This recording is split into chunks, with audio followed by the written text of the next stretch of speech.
ఒంటిమిట్ట గ్రామంలో ఆర్యవైశ్య శ్రీ కోదండరాజ స్వామి ఆర్యవైశ్య నక్షత్రము నిర్మిస్తున్నాము.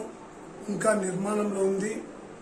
బాడెక్కు తీసుకుని మన వైశ్యులకు ఎవరికైనా వస్తే ఇబ్బంది జరగకూడదనే ఉద్దేశంతో మేము జరుపుతున్నాము. 2-3 మాసాలలో మన కట్టే బిల్డింగ్ ఓపెన్ చేస్తాము.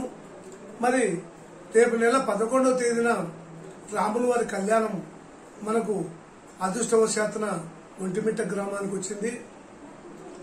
మేము వచ్చిన సంవత్సరం నుండి భక్తులకు కులమత భేదం లేకుండా అన్ని కులస్తులకు మనము ఏకంగా భోజనాలు చేస్తున్నాం.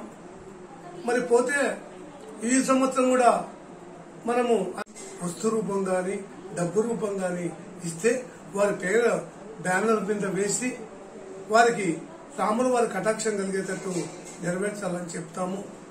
మరి పోతే మీరు ఒక్క తూరు వచ్చి మన ఆదివైశ్య కోదండరాజ స్వామి కళ్యాణ మహోత్సవం తిలకించి మనం చేసే అన్నదాన కార్యక్రమంలో పాల్గొని మీరు కూడా దైవ కృప పొందవలసిందిగా కోరుతూ మీ